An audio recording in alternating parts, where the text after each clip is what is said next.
Dengan mempelajari Sirah Nabawiyah, maka makin menambah kecintaan kepadanya. Semoga yang subscribe juga dimudahkan jalannya menuju surga. Silahkan tekan tombol like supaya postingan ini semakin tersebar.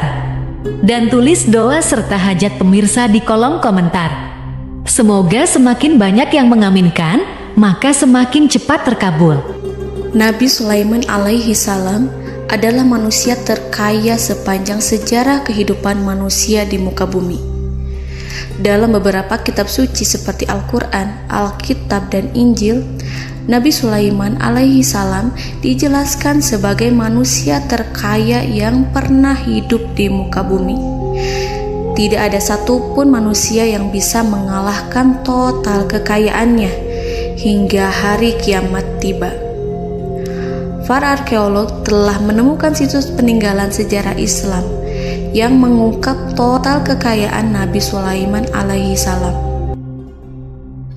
Erez bin Yosef, seorang profesor, ia menyatakan bahwa 3000 tahun yang lalu Nabi Sulaiman alaihi salam diperkirakan memiliki kekayaan senilai 2,2 triliun US dollar.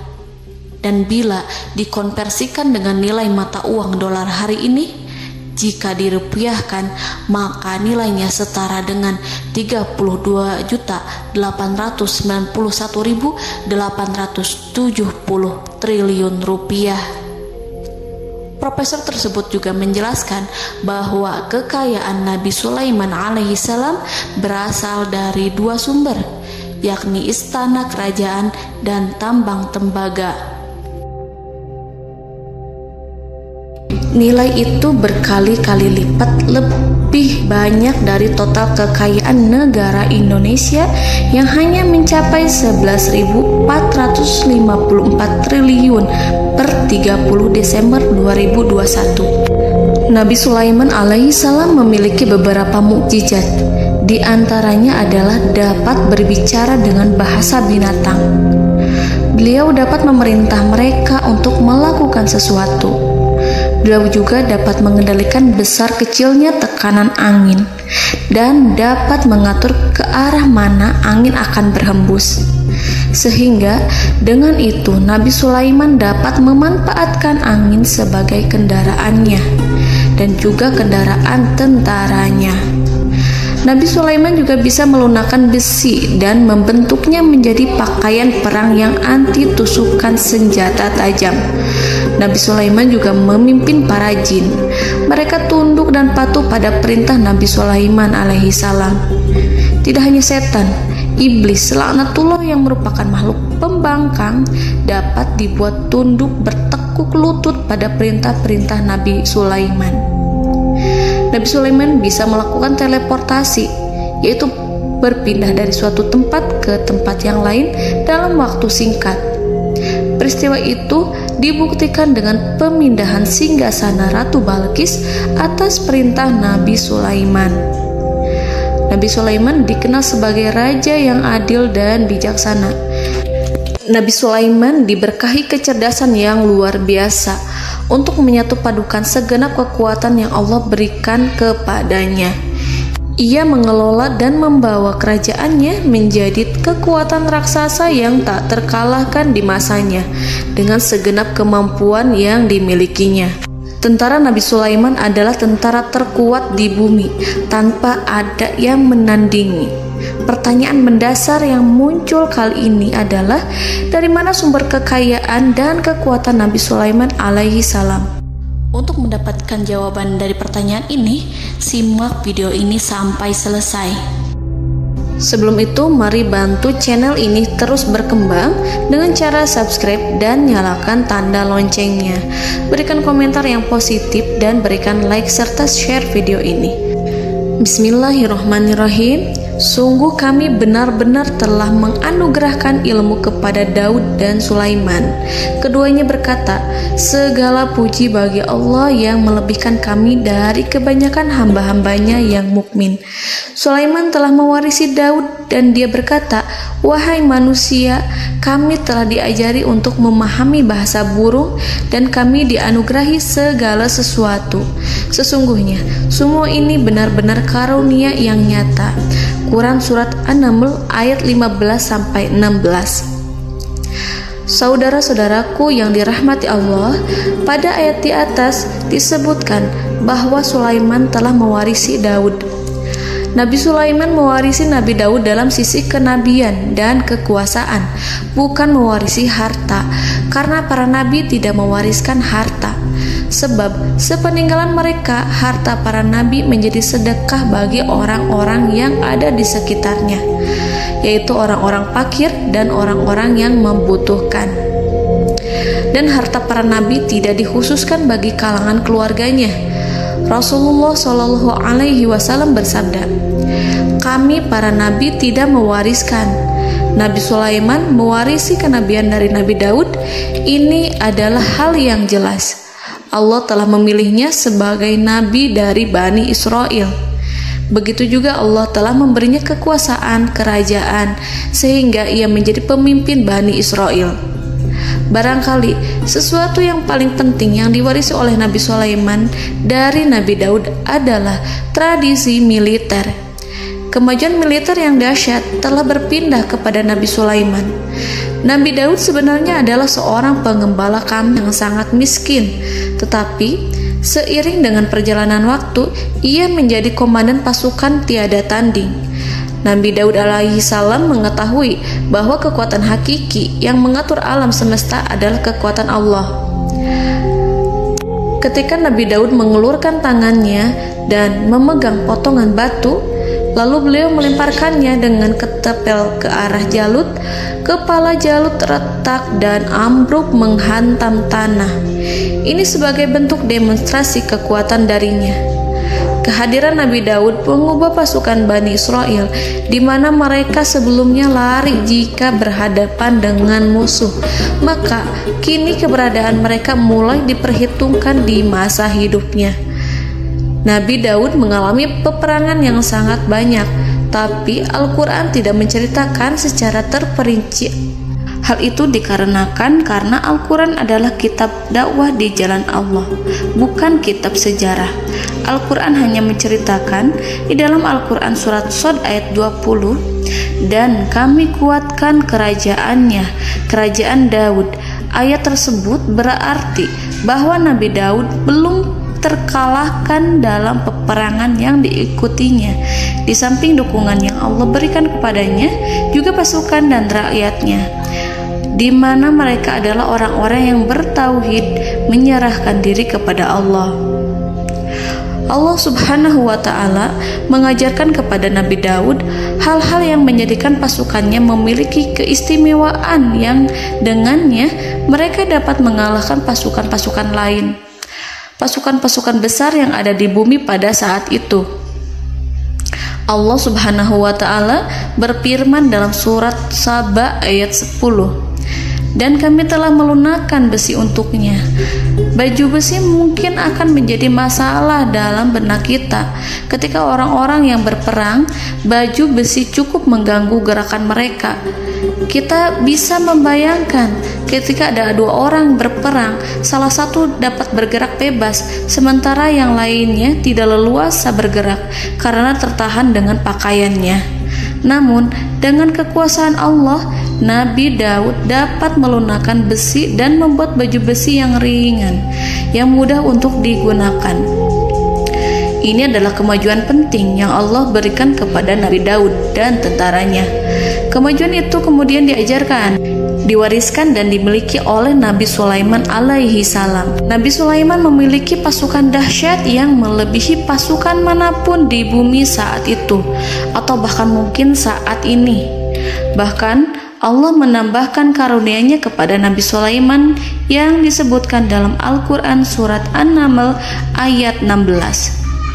"Dan Sulaiman telah mewarisi Daud, dan dia berkata, 'Wahai manusia, kami telah diberi pengertian tentang suara burung, dan kami diberi segala sesuatu.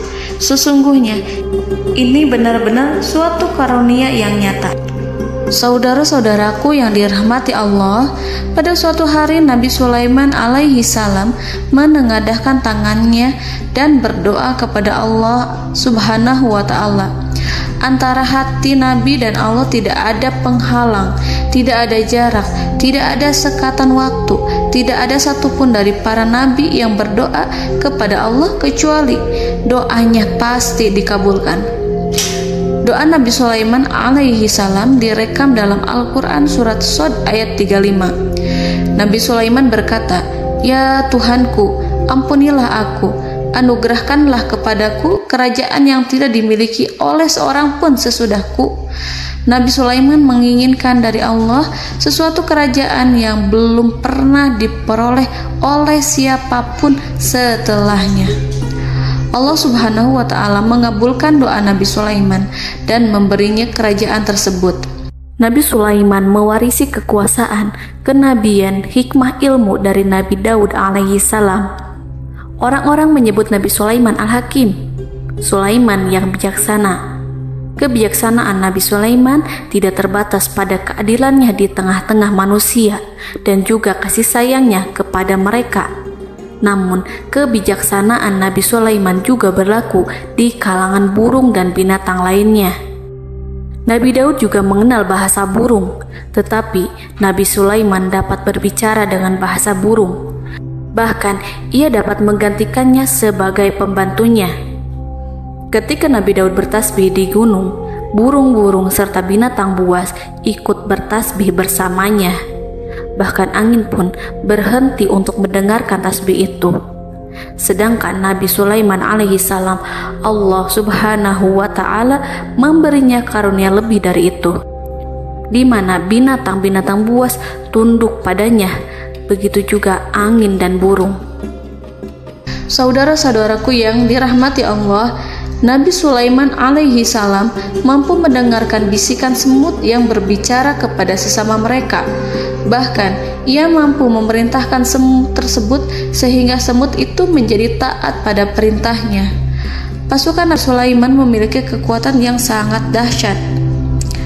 Belum pernah ada di dunia ini satu pasukan pun yang memiliki kekuatan seperti itu.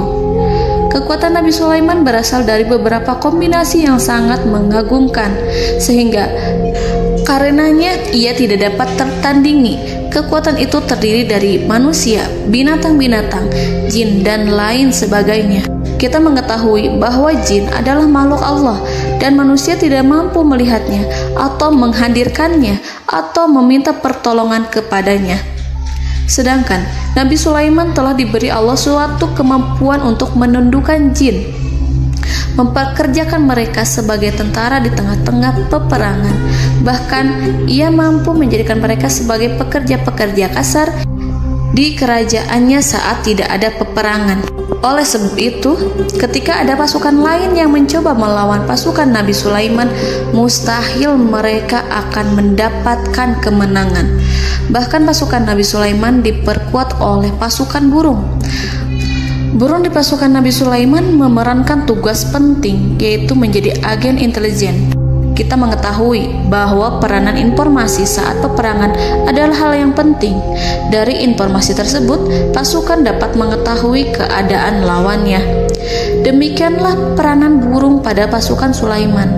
Ia terbang di tengah-tengah musuh. Kemudian, ia kembali kepada Nabi Sulaiman untuk menyampaikan berita tentang keadaan lawannya. Di samping jin dan burung, Allah juga menundukkan angin untuk Nabi Sulaiman. Nabi Sulaiman dapat memerintahkan angin dan ia mampu untuk menaiki angin tersebut. Dalam Al-Quran surat Shad ayat 36-40, Allah Subhanahu wa Ta'ala berfirman, "Kami tundukkan kepada angin yang berhembus dengan baik menurut kemana saja yang dikehendaki Sulaiman. Dan kami tundukkan pula kepadanya setan-setan, semuanya ahli bangunan dan penyelam, dan setan yang lain yang terikat dalam belenggu. Inilah anugerah kami, maka berikanlah kepada orang lain atau tahanlah untuk dirimu tanpa perhitungan, dan sesungguhnya dia mempunyai kedudukan yang dekat pada sisi kami dan tempat kembali yang baik." Saudara-saudaraku yang dirahmati Allah, Allah Subhanahu wa Ta'ala juga memberikan kemampuan yang tak seorang pun dari para nabi mendapatkannya, yaitu kemampuan untuk memerintah setan. Setan adalah salah satu bagian dari jin. Ia adalah kelompok yang celaka dari bangsa jin. Kelompok ini sebenarnya tidak mampu dikuasai oleh manusia. Bahkan jin yang soleh tidak dapat mengatur setan. Adapun Nabi Sulaiman, Allah telah memberinya kekuasaan untuk menundukkan setan dan mempekerjakannya, bahkan mengikatnya dengan rantai serta menghukumnya jika ia menentang pada perintahnya. Setan membangun untuk Sulaiman istana-istana, patung-patung, dan alat-alat perang. Bahkan setan-setan itu menyelam ke dasar lautan untuk mengeluarkan permata dan yakut untuk Sulaiman. Jika di antara setan yang menentang perintahnya, maka Nabi Sulaiman alaihi salam mengikatnya dengan rantai. Ini semua menunjukkan kekayaan Nabi Sulaiman dan kekuasaannya, di mana ia mampu mengatur banyak makhluk di bumi ini. Tentu saja, kemampuan itu semua adalah atas izin dari Allah Subhanahu wa Ta'ala sebagai mukjizat darinya. Allah Subhanahu wa Ta'ala berfirman dalam Al-Quran surat Saba ayat 12, dan sebagian dari jin adalah yang bekerja di hadapannya, di bawah kekuasaannya, dengan izin Tuhannya. Dan siapa yang menyimpang di antara mereka dari perintah kami, maka kami rasakan kepadanya azab neraka yang apinya menyala-nyala. Para jin itu membuat untuk Sulaiman apa yang dikehendakinya, dari gedung-gedung yang tinggi, patung-patung, dan piring-piring yang besarnya seperti kolam, atau periuk yang tetap berada di atas tungku. Saudara-saudaraku yang dirahmati Allah, Nabi Sulaiman yang bijaksana adalah penguasa yang tak tertandingi di muka bumi. Meskipun memperoleh nikmat-nikmat khusus yang agung itu yang Allah berikan kepada Sulaiman, beliau tetap menunjukkan dirinya sebagai manusia yang paling banyak berzikir kepada Allah dan manusia yang paling banyak bersyukur di zamannya. Saudara-saudaraku yang dirahmati Allah, sebagaimana Allah Subhanahu wa Ta'ala memberikan nikmat kepada ayahnya Nabi Daud alaihi salam, di mana ia mampu melunakkan besi, dan Allah mengajarinya bagaimana cara mencairkan besi, maka Nabi Sulaiman alaihi salam dapat memanfaatkan tembaga yang cair untuk peperangan. Dan juga di saat perdamaian, pada saat peperangan, beliau mencampur tembaga dengan besi dan menjadikannya perunggu. Mereka menggunakan senjata-senjata perunggu dalam peperangan seperti pedang, baju besi, dan juga pisau. Senjata-senjata ini adalah senjata yang paling kuat pada saat itu. Sedangkan di saat damai, tembaga digunakan untuk membuat bangunan, perhiasan, dan sebagainya. Meskipun Nabi Sulaiman mendapatkan nikmat yang besar dan karunia yang khusus, Allah Subhanahu wa Ta'ala mengujinya dengan suatu ujian yang dahsyat. Ujian yang akan selalu datang kepada seorang hamba yang soleh. Ketika hamba itu mendapatkan kedudukan besar, maka ujiannya pun menjadi besar. Allah Subhanahu wa Ta'ala menguji Nabi Sulaiman dengan penyakit. Diceritakan oleh Fahru Roji, Nabi Sulaiman diuji dengan suatu penyakit yang keras, di mana kedokteran saat itu tidak dapat dan tidak mampu mengatasinya. Sakitnya Nabi Sulaiman sangat keras sehingga para dokter dari kalangan manusia ataupun jin tidak mampu menghilangkan penyakit itu. Lalu burung-burung menghadirkan rumput-rumput yang dianggapnya sebagai obat, tetapi Nabi Sulaiman tak kunjung sembuh. Semakin hari penyakit Nabi Sulaiman semakin menjadi-jadi, sehingga ketika Nabi Sulaiman duduk di atas kursi, ia duduk bagaikan tubuh tanpa roh. Seakan-akan ia mati karena saking keras penyakit yang dideritanya. Sakit yang diderita oleh Nabi Sulaiman alaihi salam berlangsung sangat lama. Namun Nabi Sulaiman tidak henti-hentinya berzikir kepada Allah dan meminta kesembuhan kepadanya, serta selalu beristighfar dan mengungkapkan rasa cinta kepadanya. Selesailah ujian Allah terhadap hambanya Nabi Sulaiman. Beliau pun sembuh. Nabi Sulaiman merasakan kembali kesehatannya setelah ia mengetahui segala kejayaan dan segala kekuasaan serta segala kebesarannya tidak lagi mampu menghilangkan penyakit yang dideritanya kecuali jika Allah menghendaki. Saudara-saudaraku yang dirahmati Allah, Nabi Sulaiman telah membangun tempat ibadah, tempat sujud, sehingga manusia menyembah Allah di dalamnya. Orang-orang yang membangunnya berjumlah puluhan ribu orang. Tentu setiap kelompok dari mereka memiliki pekerjaan masing-masing. Di antara mereka ada yang mencairkan tembaga, di antara mereka ada yang tukang pahat, ada yang tukang ukir, ada yang membelah batu, ada yang memotong kayu, ada yang mendatangkan rumput-rumput dari Libanon, ada yang mendatangkan emas dan menjadikannya lempengan-lempengan yang mengkilat untuk menutupi kayu, serta untuk melapisi dinding-dinding. Bahkan golongan jin pun membantu membangun tempat tersebut, tentu dengan perintah dan bimbingan Nabi Sulaiman.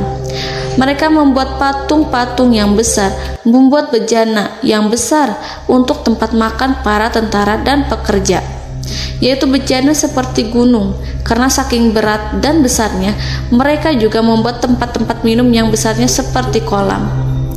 Nabi Sulaiman mengawasi para pekerjanya dan juga mengurusi masyarakatnya, di mana beliau mengenali problem mereka dan berusaha memecahkannya.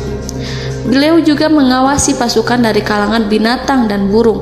Beliau mengetahui apabila ada satu di antara mereka yang tidak datang, kemana ia pergi, serta mengapa ia pergi. Nabi Sulaiman menguasai pengetahuan itu semua. Nabi Sulaiman bukan hanya mengetahui problem tentara-tentaranya dari kalangan manusia ataupun tentaranya dari kalangan burung, namun ia juga menunjukkan kasih sayang terhadap semut, di mana beliau mendengar bisikannya dan tidak suka untuk menginjaknya. Nabi Sulaiman selalu menundukkan kepalanya ke bumi sebagai bentuk rasa rendah diri dan syukur kepada Allah. Pada suatu hari, Nabi Sulaiman alaihi salam berjalan di depan tentaranya dan tiba-tiba ia mendengar suara semut yang berkata kepada temannya dari kalangan semut. Hal itu terekam dalam Al-Quran surat An-Naml ayat 18-19. Wahai semut-semut, masuklah ke dalam sarang-sarangmu agar kamu tidak terinjak oleh Sulaiman dan tentaranya, sedangkan mereka tidak menyadarinya.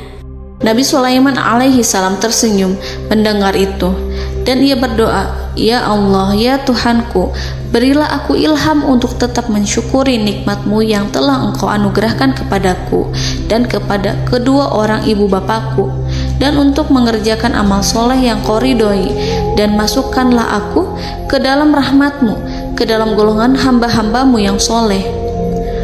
Saudara-saudaraku yang dirahmati Allah, meskipun Nabi Sulaiman mendapatkan kekuasaan dan memiliki tentara yang besar, namun beliau menunjukkan kasih sayang terhadap bangsa semut. Beliau mendengarkan bisikannya dan melihat semut yang ada di depannya. Oleh karena itu, tak mungkin baginya untuk menginjak golongan semut itu. Nabi Sulaiman bersyukur kepada Allah telah memberinya nikmat, yaitu nikmat rahmat dan kasih sayang. Di samping itu, Nabi Sulaiman alaihi salam adalah orang paling kaya di dunia. Istananya terbuat dari kayu gaharu yang memiliki wangi harum. Istananya terbuat dari emas yang terkadang dari kristal. Beliau juga memiliki kursi besar yang terbuat dari emas dan permata. Istana Nabi Sulaiman merupakan istana yang paling besar di dunia. Nabi Sulaiman menggunakan pakaian dari emas dan permata. Meskipun demikian, Nabi Sulaiman tetap menunjukkan sebagai hamba yang berserah diri dan rendah diri di hadapan Allah Subhanahu wa Ta'ala. Nabi Sulaiman yang merendahkan diri di hadapan Allah, ia selalu sujud kepada Allah sebagaimana ayahnya yang selalu bertasbih pada Allah. Nabi Sulaiman selalu melantunkan lagu-lagu cinta ilahi dan hanya memuji Allah Subhanahu wa Ta'ala. Pada suatu hari, Nabi Sulaiman alaihi salam mengeluarkan perintah kepada pasukannya untuk bersiap-siap. Kemudian, Nabi Sulaiman keluar dan memeriksa pasukannya satu demi satu. Kelompok yang pertama adalah kelompok manusia. Nabi Sulaiman memperhatikan kesiapan mereka. Lalu Nabi Sulaiman mengeluarkan perintah-perintah kepada mereka. Kemudian Nabi Sulaiman memeriksa kelompok jin dan menyampaikan perintahnya kepada mereka. Beliau memenjarakan jin yang tampak bermalas-malasan saat bekerja. Lalu beliau memeriksa binatang dan berkata kepada mereka, apakah mereka sudah makan dengan baik? Apakah mereka tidur dengan nyenyak? Apakah ada yang mengadu pada mereka, misalkan karena penyediaan makanan yang tidak layak? Apakah ada di sana yang sakit dan lain sebagainya? Ketika Nabi Sulaiman merasa puas dengan semuanya, Nabi Sulaiman memasuki tenda tempat berkumpulnya para burung. Nabi Sulaiman alaihissalam kemudian memasuki tenda tersebut, mengamati keadaan di sekitarnya, sehingga beliau mengetahui bahwa ada satu burung yang tidak hadir, yaitu burung hudhud. Mengapa aku tidak melihat burung hudhud? Burung-burung yang lain tampak terdiam sebagai penghormatan, dan mereka mendengarkan apa yang akan dikatakan pemimpin mereka. Nabi Sulaiman mengarahkan pandangannya pada semua burung dan tidak menemukan burung hudhud di antara mereka. Tak seekor burung pun yang mengetahui keberadaannya. Burung hudhud absen pada apel wajib kali ini. Nabi Sulaiman mulai menampakkan kemarahannya. Tiba-tiba, seekor burung kecil memberanikan diri untuk berkata kepada Nabi Sulaiman, "Wahai Nabi yang mulia, seharusnya hudhud ada bersamaku kemarin untuk melaksanakan tugas penyelidikan. Ia adalah pemimpin misi itu. Namun, burung hudhud belum datang. Oleh karena itu, aku tidak pergi bersamanya." Burung itu tampak gemetar. Nabi Sulaiman mengetahui bahwa hudhud tidak hadir dan tak seorang pun mengetahui kemana ia pergi. Burung hudhud pergi tanpa izin terlebih dahulu. Dalam keadaan marah, Nabi Sulaiman berkata, "Sungguh aku benar-benar akan mengazabnya dengan azab yang sangat keras, atau benar-benar menyembelihnya, kecuali jika ia benar-benar datang kepadaku dengan alasan yang jelas." Kawanan burung-burung mengetahui bahwa Nabi Sulaiman sedang marah dan telah menetapkan untuk menyiksa burung hudhud atau menyembelihnya, atau justru memaafkannya dengan syarat ia datang dengan membawa alasan yang dapat menyelamatkannya, atau dengan kata lain, burung hudhud dapat memastikan bahwa ia melaksanakan tugas yang penting. Nabi Sulaiman menunjukkan kemarahan yang besar sehingga siapapun akan merasa takut kepada Nabi Sulaiman yang marah. Nabi Sulaiman kemudian pergi dari tempat burung tersebut. Nabi Sulaiman masih memikirkan keadaan burung hudhud. Seharusnya burung hudhud menjadi bagian penting dari badan intelijen. Apakah ia pergi untuk menyingkap suatu, atau apakah ia pergi hanya untuk bermain-main? Nabi Sulaiman telah memperhatikan dan mengetahui bahwa burung hudhud adalah seekor burung yang cerdik dan juga fasih berbicara. Terkadang Nabi Sulaiman mendapati burung hudhud sedang bermain-main dan menunda-nunda pekerjaannya.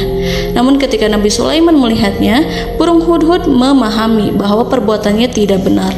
Oleh karena itu, ia tidak boleh menyampur adukan antara waktu serius dan waktu bermain. Tidak lama setelah itu, burung hudhud tiba di tempat para burung. Burung-burung yang lain berkata kepadanya, "Wahai hudhud, pergilah engkau ke tempat Nabi Sulaiman. Jika ia mengetahui bahwa engkau telah sampai, jiwamu benar-benar terancam." Mendengar itu, burung hudhud segera beranjak. Ia terbang menemui Nabi Sulaiman.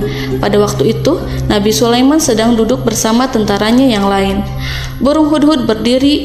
Ia telah merencanakan untuk memulai pembicaraan dengan Nabi Sulaiman sebelum Nabi Sulaiman bertanya kepadanya kemana dia pergi.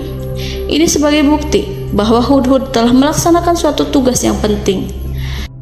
Dalam Al-Quran Surat An-Naml ayat 22, burung hudhud berbicara, "Aku telah mengetahui sesuatu yang kamu belum mengetahuinya, dan kubawa kepadamu dari negeri Saba suatu berita penting yang diyakini." Seakan-akan burung hudhud hendak berkata, "Aku adalah hudhud yang miskin, tapi aku mengetahui apa yang tidak engkau ketahui, dan aku telah datang kepadamu dari kerajaan Saba dengan membawa berita yang sangat penting." Nabi Sulaiman tampak terdiam menunggu hudhud menyelesaikan kisahnya. Dalam surat An-Naml ayat 23-24, burung hudhud berkata, Sesungguhnya aku menjumpai seorang wanita yang memerintah mereka. Dia dianugerahi segala sesuatu serta mempunyai singgasana yang besar. Aku mendapati dia dan kaumnya menyembah matahari selain Allah. Dan setan-setan telah menjadikan mereka memandang indah perbuatan-perbuatan mereka, lalu menghalangi mereka dari jalan Allah, sehingga mereka tidak mendapat petunjuk.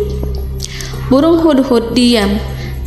Nabi Sulaiman merasa bahwa hudhud menunjukkan kepasihan lisannya. Nabi Sulaiman berkata dalam Quran surat An-Naml ayat 27 sambil menunjukkan senyum manisnya. Nabi Sulaiman berkata, "Akan kami lihat apakah kamu benar wahai hudhud, ataukah kamu termasuk orang-orang yang berdusta." Seakan-akan burung hudhud ingin mengatakan, "Aku tidak berbohong, wahai Nabi yang mulia." Namun diamnya Sulaiman membuat takut sehingga burung hudhud terdiam. Nabi Sulaiman terdiam karena berpikir, lalu ia memutuskan sesuatu setelah itu. Beliau melihat kepada lainnya dan meminta secari kertas dan pena. Nabi Sulaiman menulis surat dan menyerahkan kepada hudhud serta memerintahkan kepadanya seperti yang dikatakan dalam Quran surat An-Naml ayat 28. "Pergilah dengan membawa suratku ini, lalu jatuhkanlah kepada mereka, kemudian berpalinglah dari mereka, lalu perhatikanlah apa yang mereka bicarakan." Al-Quranul Karim hanya menceritakan dalam Al-Quran surat An-Naml bagaimana perginya hudhud dan bagaimana ia menyerahkan surat itu. Lalu Al-Quran langsung menyebut keadaan kerajaan Balqis yang saat itu sedang membaca surat di depan para pembesar kerajaan dan para menterinya. Dalam Quran surat An-Naml ayat 29-31 berkatalah Balqis, "Wahai pembesar-pembesar, sesungguhnya telah dijatuhkan kepadaku sebuah surat yang mulia. Sesungguhnya surat ini dari Sulaiman, dan sesungguhnya isinya dengan menyebut nama Allah yang Maha Pengasih lagi Maha Penyayang, bahwa janganlah kalian berlaku sombong terhadapku dan datanglah kepadaku sebagai orang-orang yang berserah diri." Saudara-saudaraku yang dirahmati Allah, dalam surat tersebut Nabi Sulaiman menyebutkan supaya mereka menyerahkan diri dan tunduk kepada perintah Nabi Sulaiman. Nabi Sulaiman memerintahkan agar mereka meninggalkan penyembahan terhadap matahari. Nabi Sulaiman tidak mempersoalkan akidah mereka dan tidak memuaskan mereka dengan apapun. Nabi Sulaiman hanya memerintahkan bahwa ia berada di atas kebenaran. Bukankah ia didukung kekuatan yang berlandaskan keyakinan yang dimilikinya? Nabi Sulaiman hanya memerintahkan mereka agar tunduk dan patuh kepadanya. Ratu Sabak menyampaikan surat tersebut di tengah-tengah kaumnya.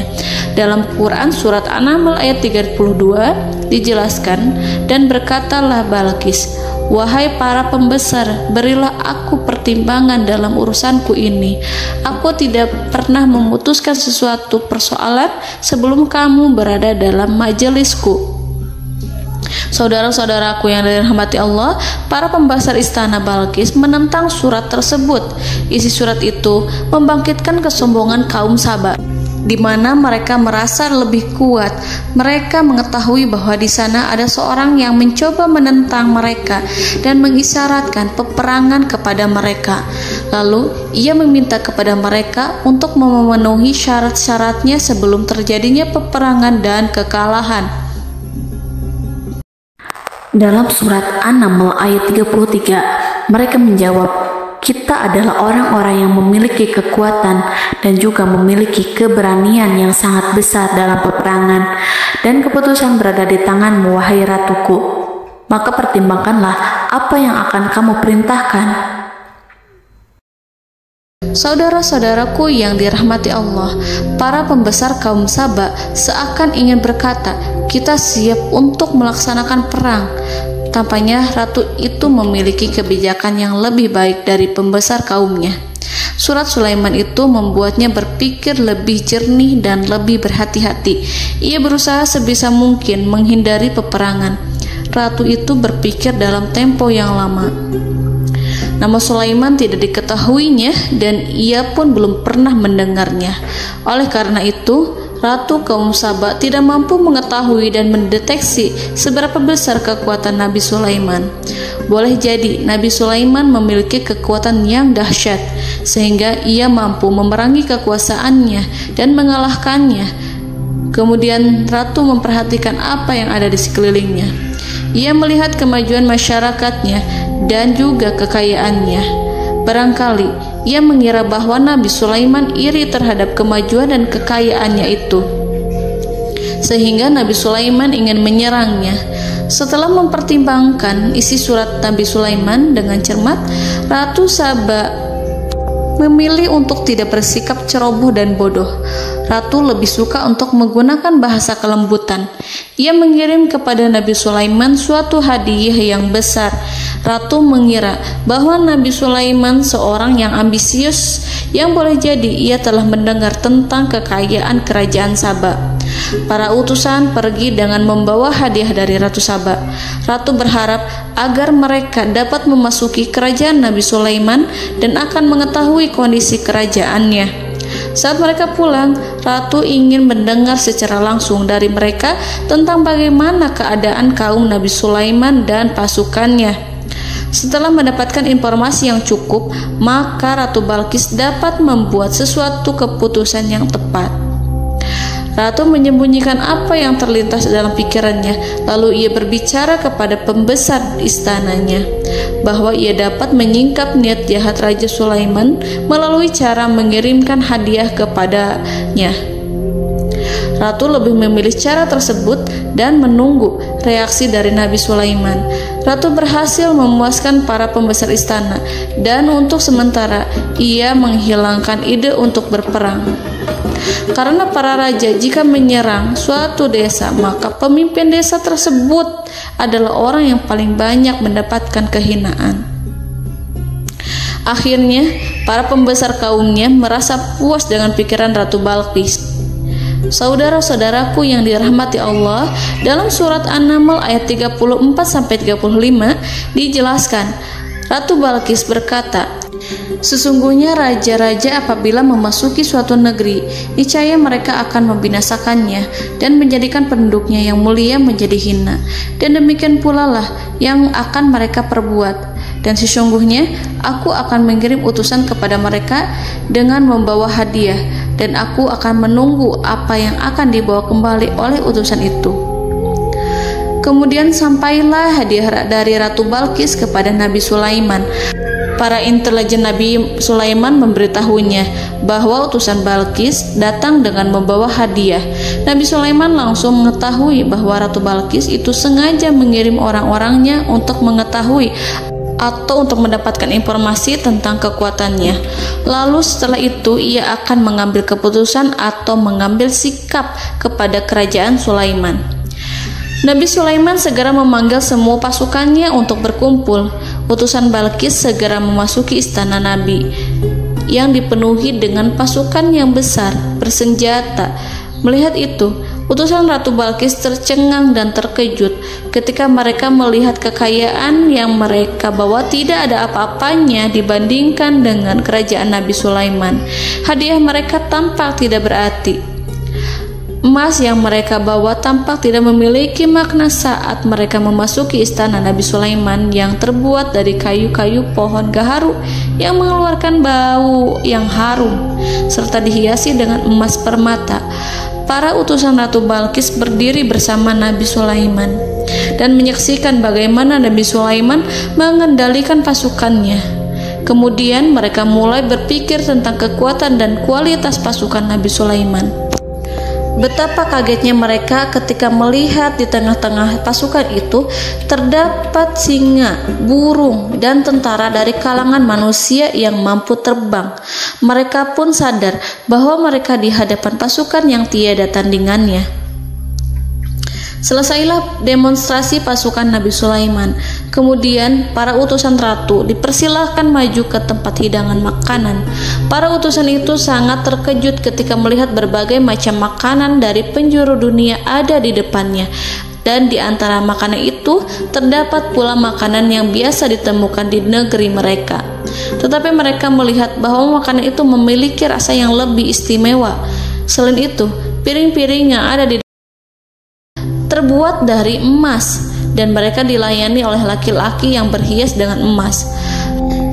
Di meja makan itu terdapat burung, ikan laut, dan berbagai macam daging yang mereka tidak mampu lagi membedakan daging apa itu. Nabi Sulaiman tidak makan bersama mereka, tapi beliau makan dengan menggunakan piring yang terbuat dari kayu. Beliau memakan roti yang kering yang dicampur dengan minyak. Inilah makanan yang dipilih Nabi Sulaiman. Makan bersama mereka dalam keadaan diam, mereka merasa kehadiran Nabi Sulaiman menciptakan suatu wibawa yang luar biasa. Selesai perjamuan itu, lalu dengan sangat malu mereka menyerahkan hadiah dari Ratu Balqis kepada Nabi Sulaiman. Hadiah itu berupa emas yang bagi mereka hadiah itu sangat bernilai tinggi. Tapi di sini hadiah itu tampak kecil di hadapan kekayaan Nabi Sulaiman yang sangat mengagumkan. Nabi Sulaiman memperhatikan hadiah dari Ratu Balqis itu dan berkata dalam Quran surat An-Naml ayat 36, "Maka apa yang diberikan Allah kepadaku lebih baik daripada apa yang diberikannya kepadamu, tetapi kamu merasa bangga dengan hadiahmu." Raja Sulaiman menyingkap dengan kata-katanya yang singkat itu penolakannya terhadap hadiah mereka. Ia memberitahu utusan itu bahwa ia tidak menerima hadiah tersebut. Ia tidak merasa puas dengan hadiah itu. Yang membuatnya puas hanyalah, "Janganlah kalian berlaku sombong terhadapku, dan datanglah kepadaku sebagai orang-orang yang berserah diri." Lalu Nabi Sulaiman berkata kepada mereka dengan pelan. Hal itu diabadikan dalam Quran surat An-Naml ayat 37. "Kembalilah kepada mereka. Kami akan mendatangi mereka dengan bala tentara yang mereka tidak kuasa melawannya, dan pasti kami akan mengusir mereka dari negeri itu, yaitu negeri Saba, dengan terhina, dan mereka akan menjadi tawanan-tawanan yang hina." Saudara-saudaraku yang dirahmati Allah, Nabi Sulaiman kemudian meninggalkan para utusan ratu setelah terlebih dahulu mengancam mereka. Para utusan itu berharap agar Nabi Sulaiman mau menunggu kunjungan Ratu Balqis yang akan membawa misi perdamaian. Akhirnya sampailah para utusan Ratu Balqis ke negeri Saba. Mereka segera menuju istana sang ratu. Mereka memberitahu bahwa negeri mereka sedang ada di ujung tanduk. Mereka menceritakan kepada ratu tentang kekuatan Nabi Sulaiman dan tidak mungkin bagi mereka mampu melawannya. Mereka meyakinkan Ratu Balqis bahwa ia harus mengunjunginya dan melihat sendiri bagaimana kebesaran kerajaan Nabi Sulaiman. Kemudian ratu menyiapkan dirinya untuk pergi menuju kerajaan Nabi Sulaiman. Nabi Sulaiman duduk di kursi kerajaan di tengah-tengah para pembesarnya dan para menterinya serta para komandan pasukannya.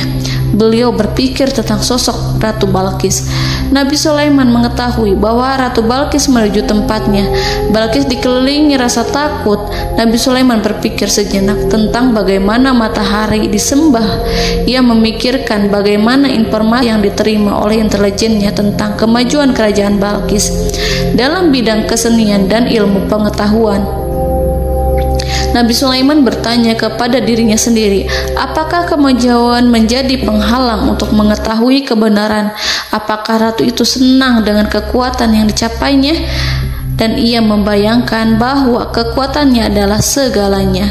Dengan kemajuan yang dimilikinya, Nabi Sulaiman ingin membuat kejutan agar ratu mengetahui bahwa Islam yang diyakini oleh Nabi Sulaiman adalah satu-satunya yang mampu mendatangkan kemajuan dan kekuatan yang hakiki, sehingga ia dapat membandingkan antara keyakinannya dalam menyembah matahari beserta kemajuan yang dicapainya dengan keyakinan Nabi Sulaiman beserta kemajuan yang diraihnya. Saudara-saudaraku yang dirahmati Allah, para mata-mata Nabi Sulaiman telah memberitahunya bahwa hal yang sangat disegani dan dikagumi oleh kaum Balkis adalah kerajaan Saba, yaitu singgasana Ratu Balkis. Singgasana itu terbuat dari emas dan batu delima. Singgasana tersebut dijaga oleh penjaga yang sangat disiplin, di mana mereka tidak pernah lalai sedikit pun. Oleh karena itu, sangat tepat apabila Nabi Sulaiman menghadirkan singgasananya di sini, di kerajaannya, sehingga ketika ratu tiba, maka ia dapat duduk di atasnya. Nabi Sulaiman ingin membuat kejutan kepadanya dan menunjukkan bahwa kemampuannya tersebut yang berlandaskan pada keislaman. Nabi Sulaiman melakukan yang demikian itu dengan harapan agar si ratu tunduk kepadanya. Ide itu terlintas dalam diri Nabi Sulaiman. Lalu ia mengangkat kepalanya dan menoleh kepada anak buahnya. Hal itu diabadikan dalam Quran surat An-Naml ayat 38. Wahai para pembesar, siapakah di antara kamu sekalian yang sanggup membawa singgasananya kepadaku sebelum mereka datang kepadaku sebagai orang-orang yang berserah diri? Saudara-saudaraku, perhatikanlah ungkapan pikiran Nabi Sulaiman tersebut. Semua pemikirannya berkisar tentang keislaman para penyembah matahari, tentang bagaimana beliau dapat memberikan petunjuk kepada mereka di jalan Allah. Yang pertama menjawab pertanyaan Nabi Sulaiman adalah jin Ifrit. Dalam Quran surat An-Naml ayat 39, berkatalah Ifrit yang cerdik dari golongan jin, aku akan datang kepadamu dengan membawa singgasana itu sebelum kamu berdiri dari tempat dudukmu. Sesungguhnya aku benar-benar kuat untuk membawanya, lagi dapat dipercaya. Nabi Sulaiman berdiri dari tempat duduknya setelah 1 atau 2 jam. Jin itu berjanji kepadanya untuk menghadirkan singgasana Balkis sebelum itu. Istana Nabi Sulaiman di Palestina, sedangkan istana Balkis terletak di Yaman. Antara singgasana tersebut dengan singgasana Nabi Sulaiman berjarak lebih dari ribuan mil. Barangkali pesawat yang cepat sekalipun yang kita kenal hari ini tidak akan mampu membawa dan mendatangkan istana itu dalam waktu 1 jam. Tetapi masalahnya di sini berhubung dengan kekuatan jin yang serba misterius. Nabi Sulaiman tidak mengomentari sedikit pun terhadap apa yang dikatakan oleh Ifrit. Nabi Sulaiman tampak menunggu tanggapan dari yang lain yang mampu menghadirkan singgasana Balkis yang lebih cepat dari jin Ifrit. Nabi Sulaiman menoleh kepada seorang di sana yang duduk di atas naungan. Hal itu diceritakan dalam Quran surat An-Naml ayat 40. Berkatalah seorang yang mempunyai ilmu dari Alkitab, aku akan membawa singgasana itu kepadamu sebelum matamu berkedip.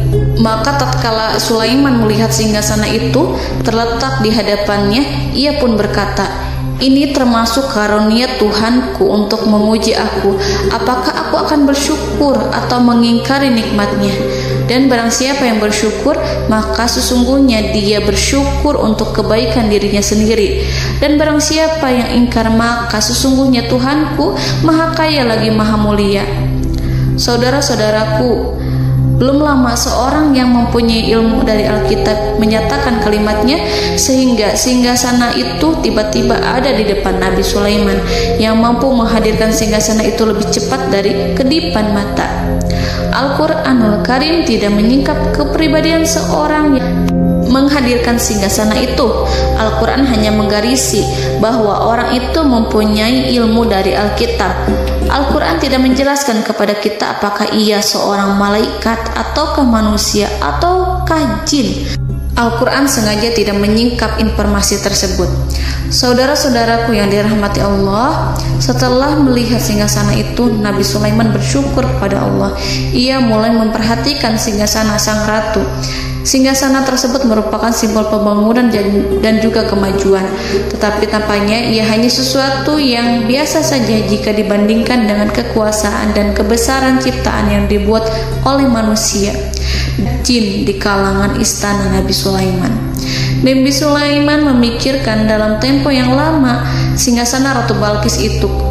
Kemudian beliau memerintahkan agar singgasana itu diperbaiki, sehingga saat Ratu Balkis datang, Nabi Sulaiman akan mengujinya apakah Ratu Balkis dapat mengenali singgasananya ataukah tidak. Dalam Al-Quran surat An-Naml ayat 41, Nabi Sulaiman berkata, "Ubahlah baginya singgasananya, maka kita akan melihat apakah dia mengenal ataukah dia termasuk orang-orang yang tidak mengenalnya." Saudara-saudaraku yang dirahmati Allah, Nabi Sulaiman memerintahkan agar dibangun istana yang akan digunakan untuk menyambut Ratu Balqis. Nabi Sulaiman memilih tempat di laut dan ia memerintahkan agar dibangun suatu istana di mana sebagian besar terdiri dari air laut. Nabi Sulaiman memerintahkan agar lantainya itu terbuat dari kaca yang tebal dan kuat, sehingga orang-orang yang berjalan di atas istana itu akan dapat melihat di bawahnya ada ikan-ikan yang berwarna-warni yang berenang-renang ke sana kemari, dan mereka akan melihat rumput-rumput laut yang bergerak-gerak. Akhirnya, selesailah pembangunan istana itu. Saking bersihnya kaca lantainya sehingga tampak di sana tidak ada kaca. Burung hudhud memberitahu Nabi Sulaiman bahwa Ratu Balqis telah sampai di dekat kerajaannya. Kemudian Ratu Balqis datang.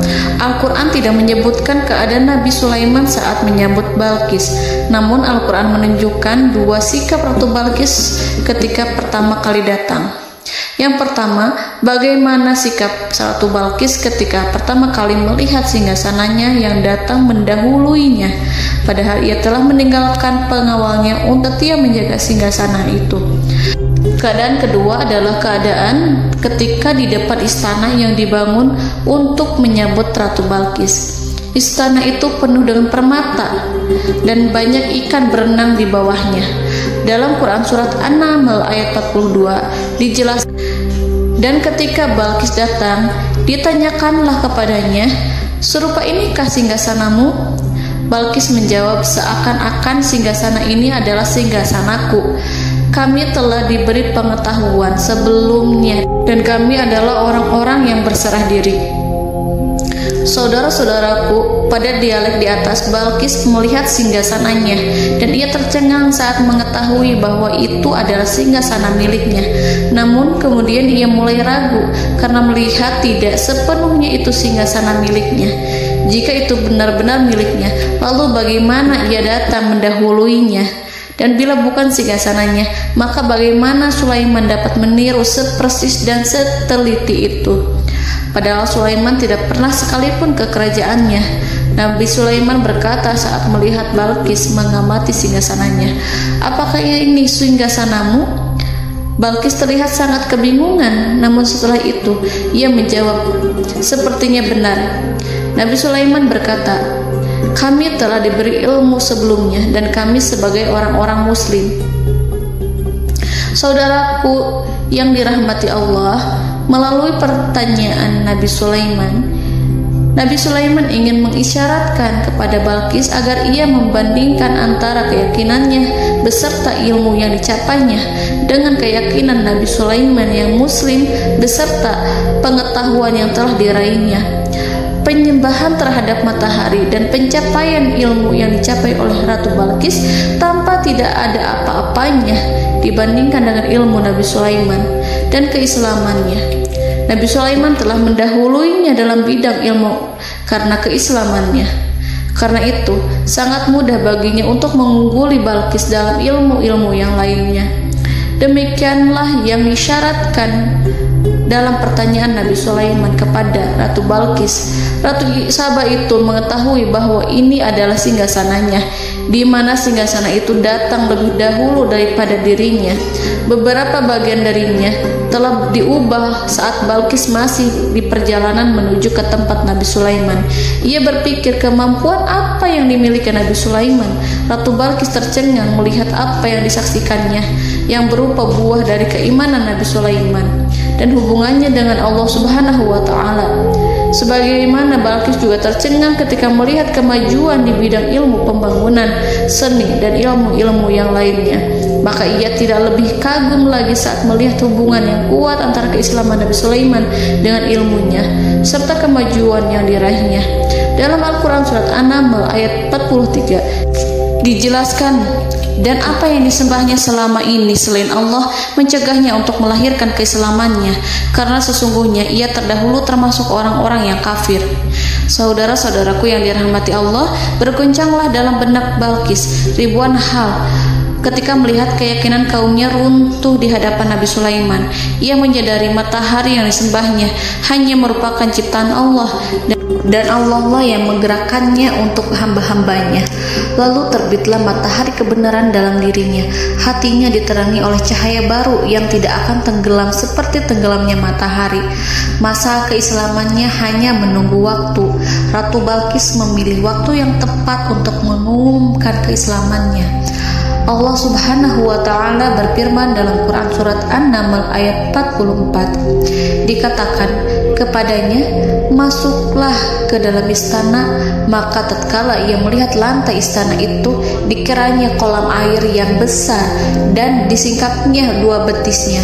Berkatalah Sulaiman, sesungguhnya ia adalah istana licin yang terbuat dari kaca. Berkatalah Balqis, wahai Tuhanku, sesungguhnya aku telah berbuat zalim terhadap diriku, dan aku berserah diri bersama Sulaiman kepada Allah Tuhan semesta alam. Saudara-saudaraku yang dirahmati Allah, dikatakan kepada Balqis, masuklah ke dalam istana. Ketika ia masuk, maka ia tidak menyaksikan adanya kaca, tetapi ia melihat air, sehingga ia mengira akan bersinggungan dengan air. Lalu ia menyingkapkan sedikit bajunya agar bajunya itu tidak basah. Nabi Sulaiman mengingatkannya tanpa melihatnya agar ia tidak khawatir terhadap pakaiannya, karena pakaiannya tidak akan basah, sebab di sana tidak ada air. Itu sekedar kaca yang halus, yang saking halusnya sehingga ia tidak tampak. Pada kesempatan itulah Balqis mengumumkan keislamannya yang mengakui kelalimannya, dan ia menyatakan menyerahkan diri kepada Nabi Sulaiman dan kepada Allah Tuhan semesta alam. Lalu kaumnya pun mengikutinya dan mereka memeluk Islam. Balqis menyadari ia berhadapan dengan penguasa yang terbesar di bumi dan Nabi Allah yang mulia. Untuk pertama kalinya, wajah Sulaiman tampak dihiasi dengan senyuman yang menunjukkan kepuasannya sejak Balqis mengunjunginya. Demikianlah Nabi Sulaiman mewujudkan kejayaannya yang hakiki dan menyebarkan cahaya Islam di muka bumi. Saudara-saudaraku, Al-Quran tidak menyebutkan kisah Balqis setelah keislamannya. Para ahli tafsir mengatakan bahwa ia menikah dengan Nabi Sulaiman. Selain itu, ada yang mengatakan bahwa ia menikah dengan salah satu orang dekat Nabi Sulaiman. Ada juga yang mengatakan bahwa sebagian Raja Habasyah adalah keturunan dari buah perkawinan ini. Wallahu a'lam bishawab. Saudara-saudaraku yang dirahmati Allah, Nabi Sulaiman hidup di tengah-tengah kejayaan dan kemuliaan di bumi. Kemudian Allah menetapkan kematian untuknya, sebagaimana kehidupan Sulaiman berada di puncak kemuliaan dan kejayaan yang penuh dengan keajaiban yang luar biasa. Maka kematiannya pun merupakan tanda-tanda kebesaran Allah yang penuh dengan keajaiban. Demikianlah bahwa kematiannya sesuai dengan kehidupannya, sesuai dengan kejayaannya. Allah berfirman tentang kematian Sulaiman di dalam Al-Quran Surat Saba ayat 14. Maka tatkala kami telah menetapkan kematian Nabi Sulaiman, tidak ada yang menunjukkan kepada mereka kematiannya itu kecuali rayap yang memakan tongkatnya. Maka tatkala ia telah tersungkur, tahulah jin bahwa kalau sekiranya mereka mengetahui yang gaib, tentulah mereka tidak akan tetap dalam siksa yang menghinakan. Saudara-saudaraku, kemampuan Nabi Sulaiman untuk menundukkan jin dan mempekerjakan mereka serta hubungan mereka dengan semua itu menimbulkan fitnah di tengah-tengah manusia dalam hal tertentu. Kematian Nabi Sulaiman merupakan batasan jawaban terhadap fitnah ini. Kami tidak mengetahui siapa yang mengklaim bahwa jin mengetahui hal yang gaib. Apakah itu setan yang terkutuk, atau jin yang bodoh, atau manusia yang tertipu? Kami tidak mengetahui siapa yang bertanggung jawab terhadap tersebarnya isu yang keliru ini. Yang kita ketahui adalah bahwa hal tersebut adalah mempengaruhi sebagian manusia dan jin. Barangkali manusia berkata kepada diri mereka, selama jin melakukan perbuatan yang luar biasa ini, maka apa gerangan yang menjadikan mereka tidak mengetahui hal yang gaib itu? Manusia itu lupa bahwa kunci kegaiban berada di tangan Allah. Masalah ilmu gaib tidak akan mampu dikuasai oleh jin dan manusia. Hanya Dia yang mengetahuinya, dan manusia diberitahu hanya sedikit sekali. Saudara-saudaraku yang dirahmati Allah, seakan-akan Allah telah merencanakan bahwa kematian Sulaiman bertujuan untuk menghancurkan pemikiran itu, yaitu pemikiran bahwa jin mengetahui hal-hal yang gaib. Jin bekerja untuk Nabi Sulaiman selama beliau hidup, dan tatkala beliau meninggal, maka tugas mereka menjadi bebas. Nabi Sulaiman meninggal tanpa diketahui oleh jin, sehingga mereka tetap bekerja untuk mereka, tetap mengabdi kepada Sulaiman. Seandainya mereka mengetahui hal yang gaib, niscaya mereka tidak akan meneruskan pekerjaan mereka. Saudara-saudaraku, pada suatu hari Nabi Sulaiman memasuki mihrabnya untuk itikaf ibadah dan beribadah kepada Allah. Tak seorang pun yang berani mengganggu khalwatnya. Mihrab Sulaiman terletak di puncak gunung dan dindingnya terbuat dari permata. Pada suatu hari, Nabi Sulaiman duduk bersandar pada tongkatnya dan ia tampak tenggelam dalam tafakur. Beliau berzikir pada Allah hingga rasa kantuk menguasainya. Lalu setelah itu malaikat maut menemuinya. Nabi Sulaiman pun meninggal. Beliau bersandar kepada tongkatnya. Jin melihatnya dan mengira bahwa beliau sedang sholat, sehingga mereka pun terus melanjutkan pekerjaannya. Berlalulah hari demi hari yang panjang. Datanglah rayap, yaitu semut kecil yang memakan kayu. Hewan itu mulai memakan tongkat Nabi Sulaiman. Rayap itu tampak lapar. Sebagian dari tongkat Nabi Sulaiman dimakan beberapa hari oleh rayap itu. Ketika yang dimakannya semakin bertambah, maka tongkat itu pun menjadi rusak dan kemudian jatuh dari tangan Nabi Sulaiman alaihi salam. Tubuh mulia itu kehilangan keseimbangan dan kemudian jatuh terhempas di bumi. Tatkala tubuh suci itu tersungkur, maka manusia segera menuju ke arahnya. Mereka menyadari dan mengetahui bahwa Nabi Sulaiman telah meninggal dalam waktu yang lama. Jin menyadari bahwa mereka tidak mengetahui hal yang gaib, dan manusia pun mengetahui hakikat ini. Seandainya jin mengetahui hal yang gaib, niscaya ia tidak akan meneruskan siksa yang hina. Mereka tidak akan bekerja kepada Sulaiman. Demikianlah Nabi Sulaiman alaihi salam meninggal dalam keadaan duduk dan sholat di mihrabnya. Lalu berita itu tersebar bagaikan api di bumi. Manusia, burung, dan binatang buas mengantarkan jenazah Nabi Sulaiman. Sekawanan burung tampak sedih dan menangis. Semua makhluk bersedih. Akhirnya tak seorang pun mengetahui bahasa burung di bumi. Meninggallah seorang yang memahami pembicaraan burung, binatang-binatang, jin, dan lain sebagainya. Burung-burung itu berkata, betapa beratnya kehidupan di tengah orang-orang yang tidak mengetahui pembicaraan kita. Wallahu a'lam.